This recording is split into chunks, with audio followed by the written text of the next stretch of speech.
Mesdames, Messieurs, bonsoir.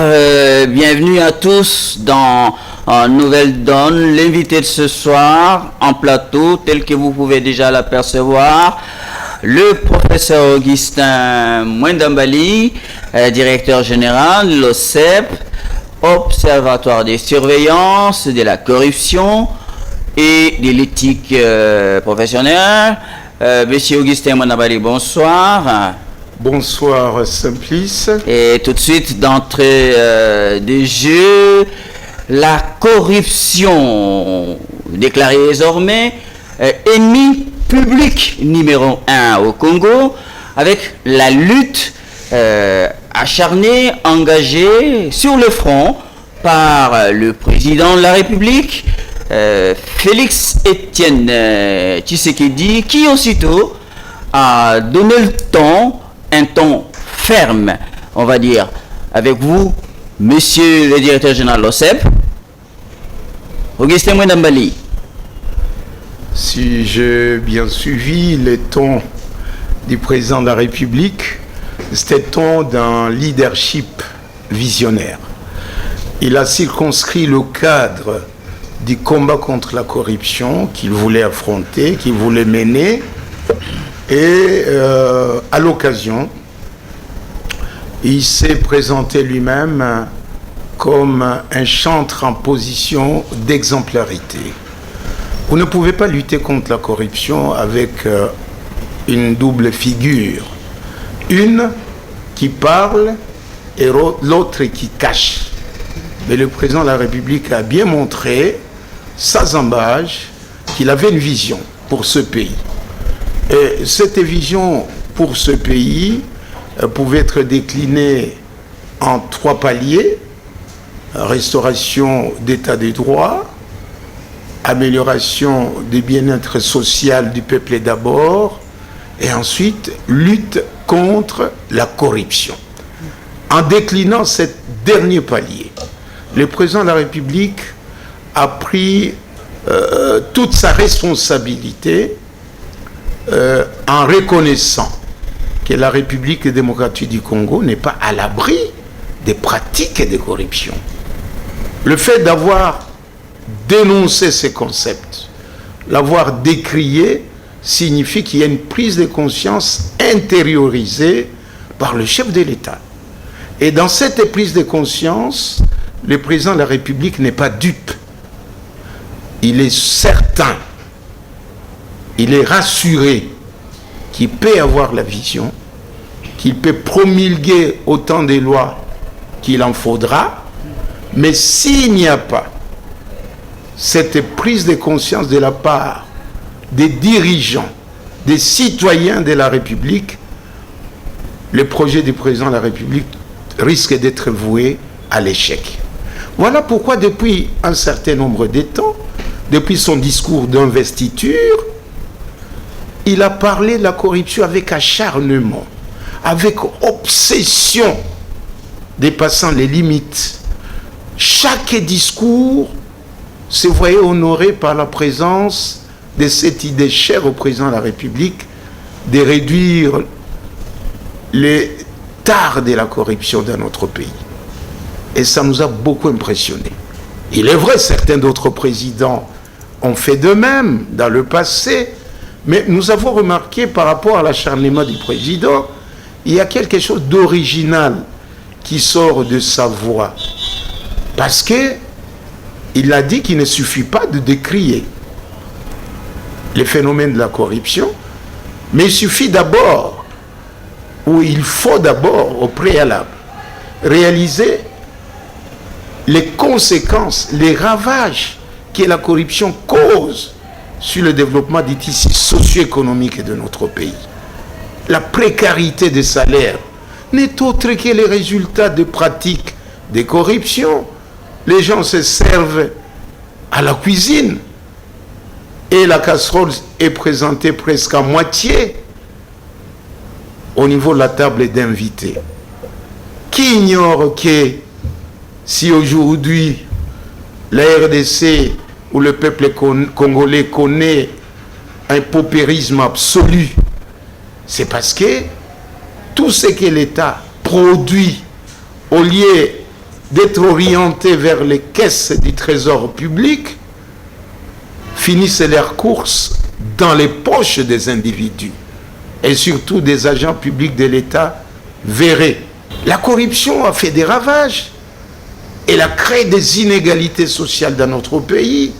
Aujourd'hui, pour parler de la République démocratique du Congo, on parle d'une part des nantis qui vivent comme des princes régnant au ciel et d'autre part la populace, le moins nanti, le déshérité qui survivent alors que d'autres sont en train de vivre.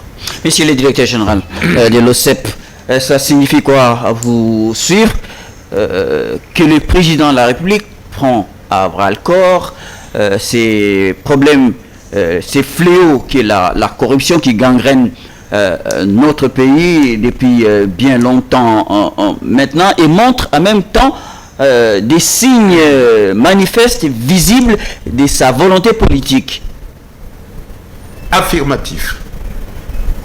Ces signes sont ostentatoires, sont incontestables, sont visibles, palpables, puisqu'après avoir parlé, lui-même, il a remboursé les frais d'émission, les trop perçus des frais d'émission qu'il a reçus. Il a décliné les dons que lui a apportés la communauté indienne de Kinshasa. Il a arrêté 3 officiers supérieurs de la police pour les actes de banditisme.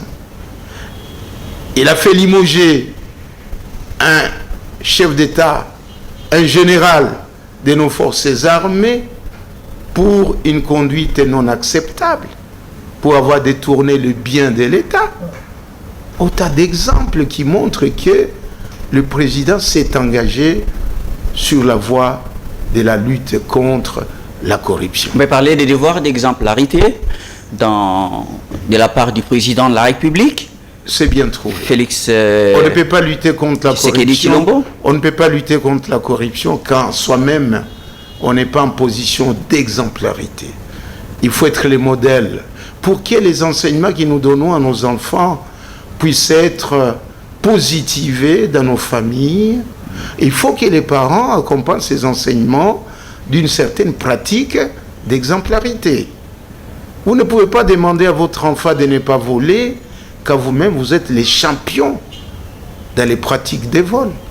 Donc, la situation d'exemplarité est une condition sine qua non pour faire aboutir un combat contre la corruption. Et comme le président lui-même s'est présenté comme chantre, comme le défenseur des victimes de corruption, il se met en position d'exemplarité afin que les autres suivent son modèle, afin que les autres copient ses bonnes manières, son beau savoir-vivre qui, à la longue, si nous tous nous en héritons la quintessence, nous risquons de courir ou d'évoluer vers un Congo qui dépasse, je ne sais pas comment dire, un Congo paradis. Voilà le terme que je cherchais. Un Congo paradis. Vous savez tout.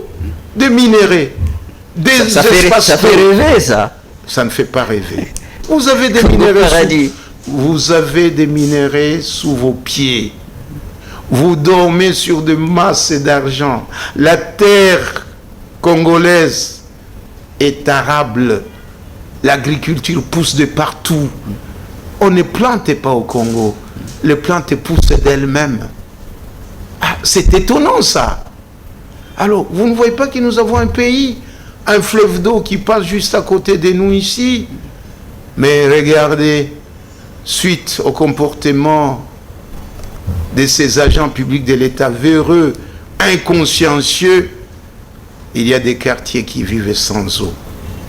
Bon, la lutte contre la corruption, on va dire que c'est pas nouveau, ça, mais vous percevez, vous déjà, des signes, certaines particularités dans ce combat, dans cette lutte qui déclenche le président de la République,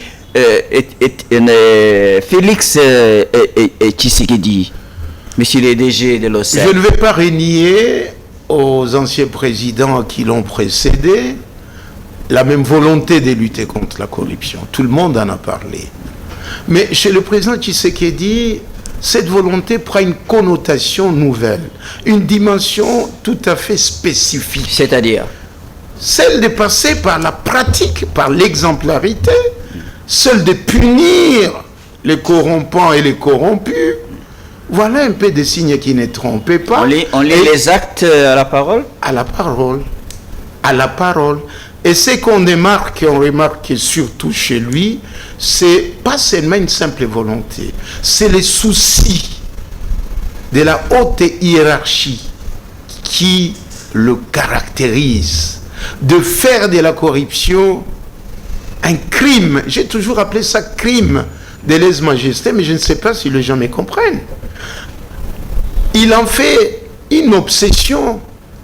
Il ne se sent pas en paix aussi longtemps que les tares de la corruption sont là.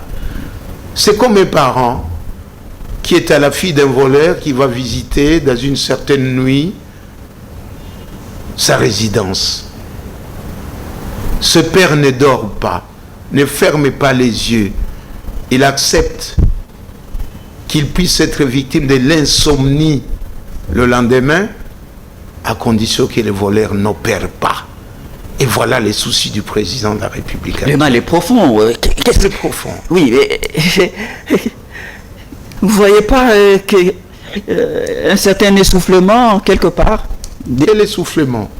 Je n'en ai pas encore trouvé. À peine il est arrivé, 8 mois, il est là, discours d'investiture, lutter contre la corruption, discours du programme des 100 jours urgents du président de la République, lutter contre la corruption.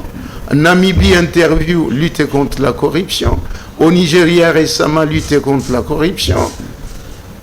En Belgique, lutter contre la corruption. Création d'un office de lutter contre la corruption et les pratiques associées. Aux États-Unis même, vous ne voyez pas que c'est un credo anti-corruption qu'il est en train de prêcher. Un credo qui pousse même l'incrédule à y croire. Et moi, j'y crois. Il y a des crédules, il y a des incrédules qui avancent que le président de la République fait du populisme. Pas du populisme. Le président de la République, il est vrai, sa politique est celle de proximité. Et quand on est tout près du peuple, on ne peut pas oser le mentir, le tromper, puisque la transparence oblige, il faut passer par des signaux forts. Et le président est en train de le faire. Il a créé la coordination des changements de mentalité à la présidence de la République. Je me souviens bien qu'il a annoncé cela au cours d'une manifestation commémorative de la journée africaine de lutte contre la corruption. On y reviendra. Est-ce que, monsieur le DG de l'OCEP, ils ont tort ceux qui disent que le président de la République, dans son combat qu'il mène, qu'il a engagé contre la corruption, ne sera qu'un slogan, un simple slogan, un slogan creux. Pourquoi un slogan creux? Puisque il va de création en création. Il a déjà créé la coordination des changements de mentalité. Très prochainement, dans les semaines qui viennent, il va créer un office anticorruption qui est une des recommandations du Forum national de lutte contre la corruption. Il fallait dès le départ, et nous l'avons fait. Malheureusement, notre voix n'a pas eu gain de cause au chapitre.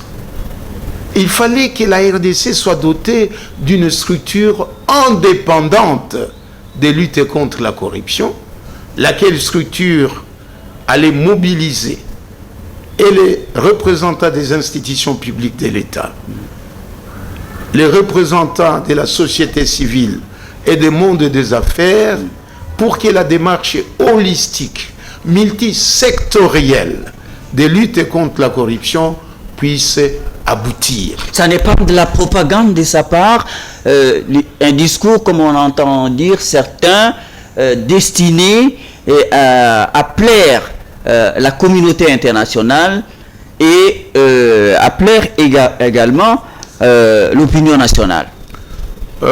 Si c'est la corruption qui peut être la voie du salut pour entrer au paradis, si cette lutte peut être la voie du salut, je crois que le président de la République n'a pas du tout tort.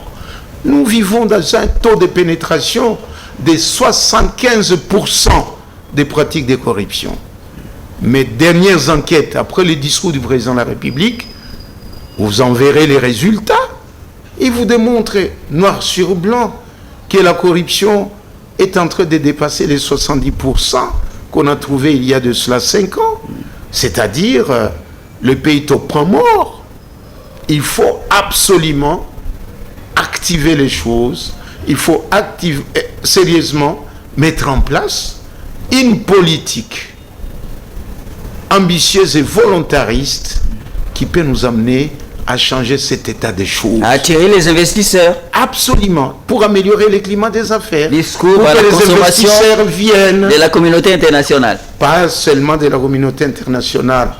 Qui ne subit pas les affres de la corruption? Nous, parents, quand on monnaie les réussites de nos enfants, quand les enseignants exigent X comportement, X autres, qui en sont les victimes? Ce sont les parents.